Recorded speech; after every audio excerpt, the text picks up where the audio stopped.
Olá pessoal, continuando ainda sobre arrays, é possível nós utilizarmos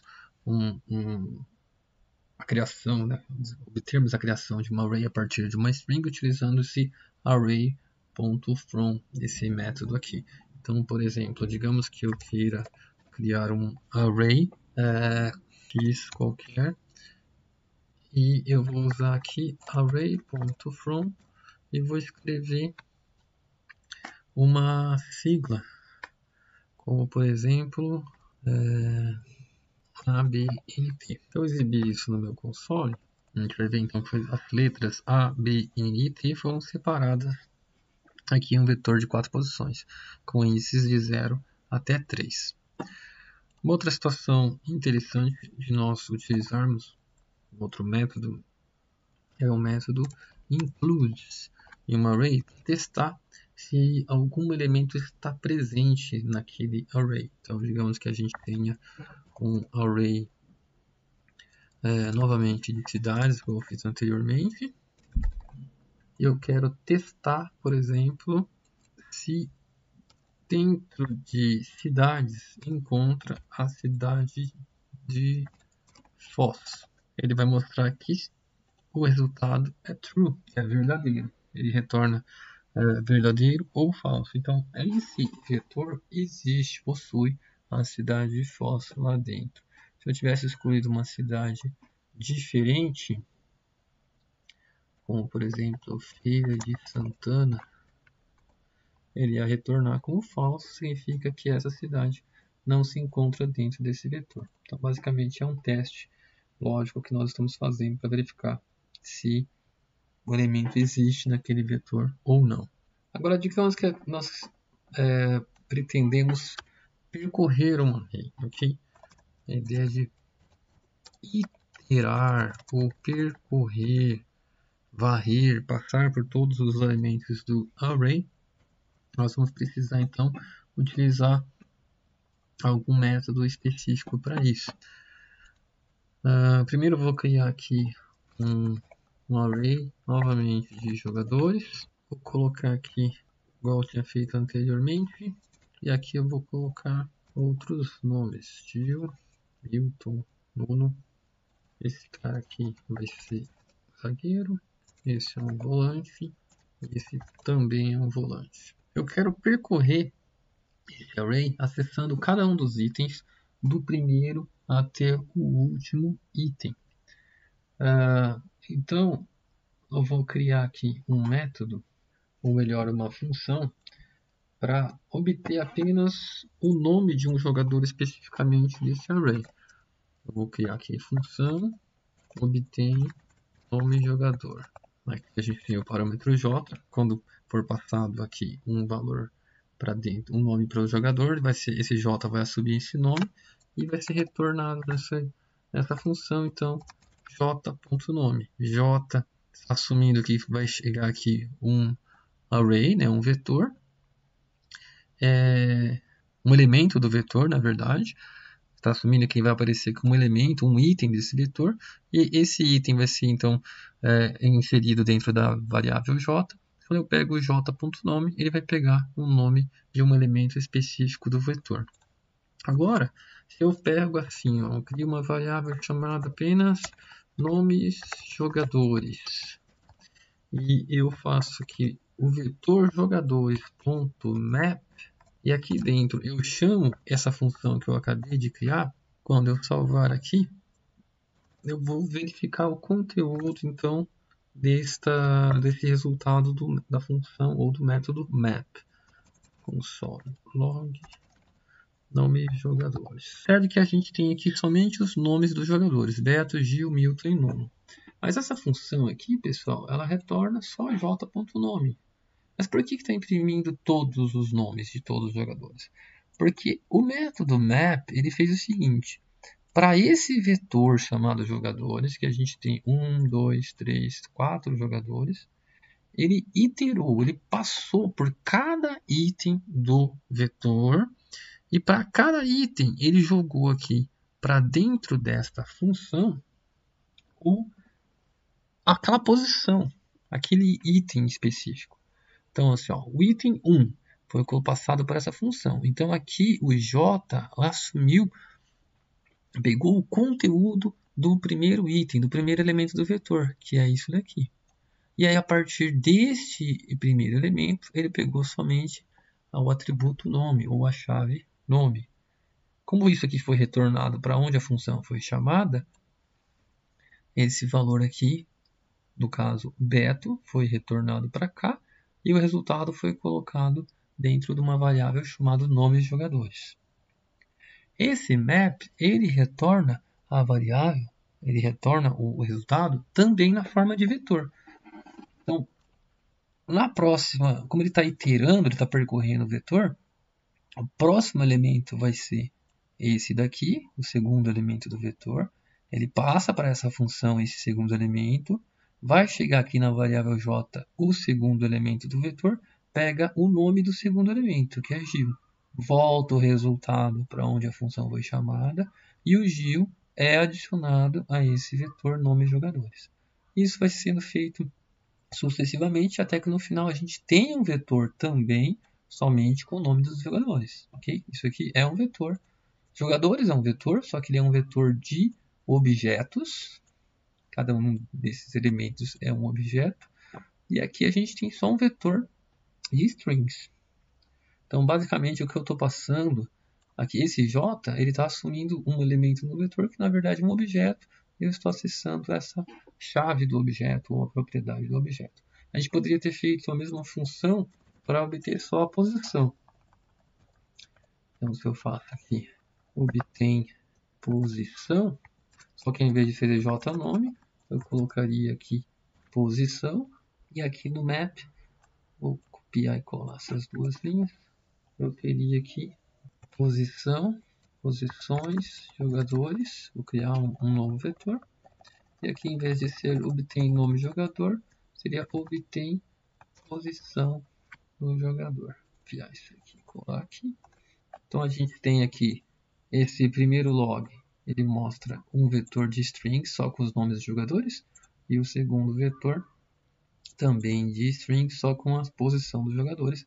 Cada um deles está chamando uma função. Esse posição de jogadores, como eu comentei com vocês, ele é um vetor de string. Eu poderia acessar uma posição diretamente, assim como eu faço com qualquer outro vetor. Ele ia mostrar somente aqui volante, porque o terceiro elemento aqui do vetor é um atacante, zagueiro, o terceiro realmente é um volante. Então a gente acessa aqui as posições individualmente da forma que nós já fizemos anteriormente. Uma outra situação que eu poderia utilizar o map.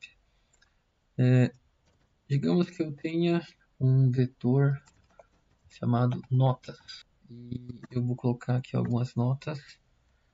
7, 9, 3, 2, 5, 4. Vou criar uma função apenas para acrescentar um ponto em cada uma dessas notas. Adiciona um ponto dentro da nota. Poderia colocar aqui como n ou nota. Isso aqui é o parâmetro da nossa função. O que eu vou fazer é retornar a nota que chegar aqui mais 1. Vou colocar como nota, que acho que vai ficar mais fácil da gente entender.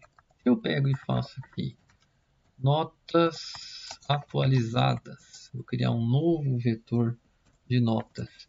Eu faço notas.map e eu faço adiciona um ponto. O que vai acontecer?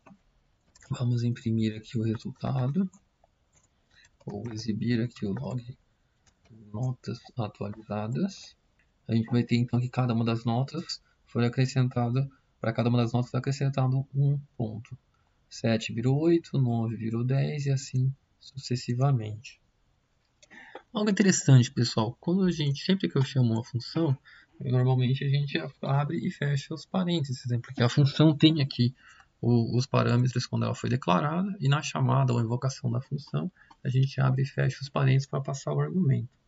Nesse caso do método map, eu não abri e fechei os parênteses dessa função, porque eu não preciso passar nenhum argumento.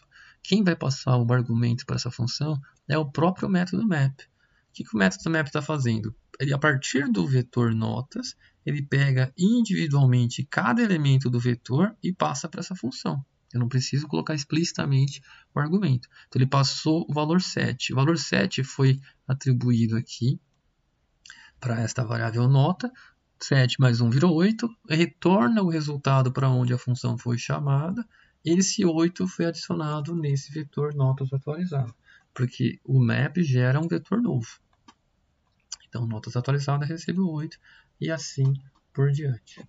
Um outro método interessante, pessoal, de utilizar é o nosso método, ou um método que já existe no JavaScript chamado de filter. Para esse método, eu vou voltar o código que nós estávamos utilizando anteriormente, que era utilizando esse vetor de jogadores, que é um vetor de objetos, onde eu tenho aqui para cada elemento do meu vetor é um objeto correspondente a um jogador em específico.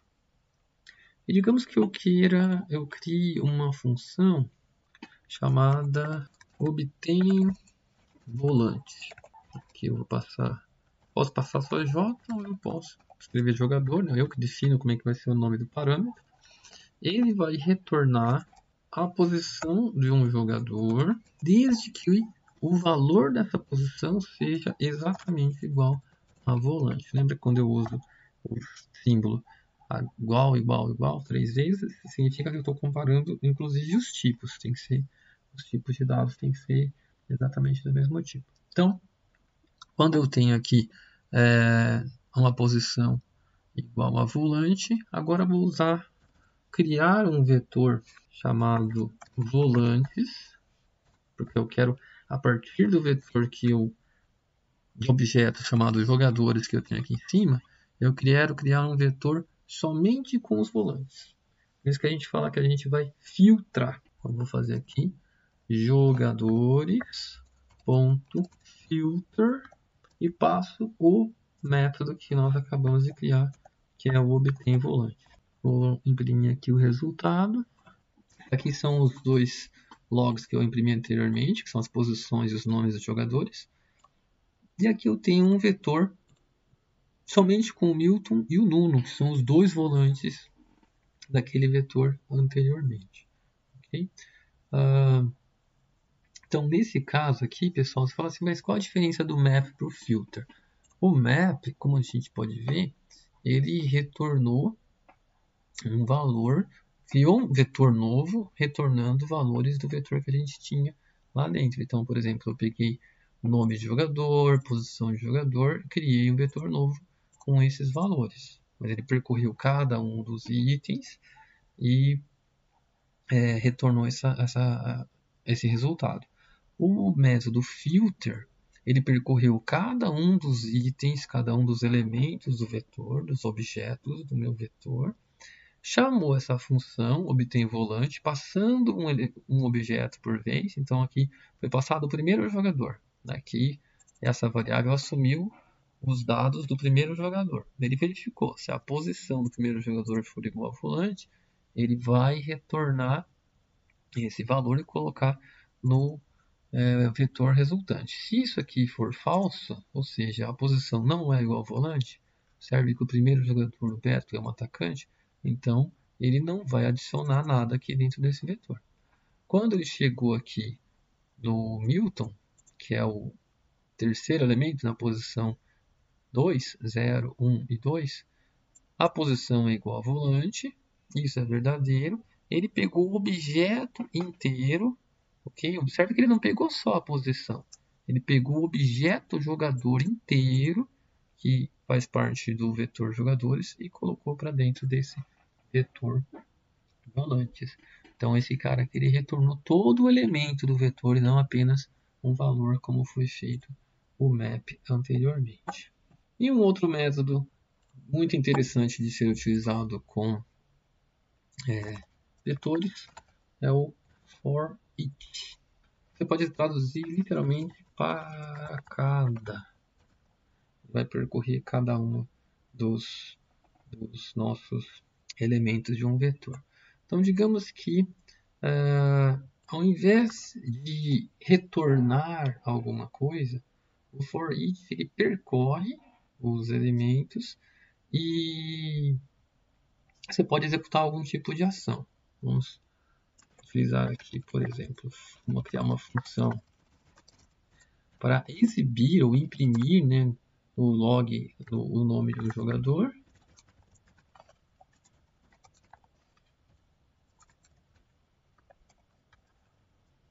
E aqui eu vou chamar então o meu método for each utilizando o vetor de jogadores.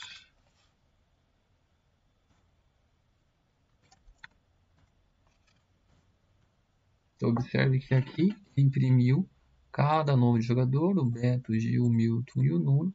E esse for each simplesmente ele pegou para esse vetor e saiu percorrendo, passando por cada elemento do vetor, pega o elemento do vetor, joga para dentro dessa função, a função executa o código e apresenta o resultado.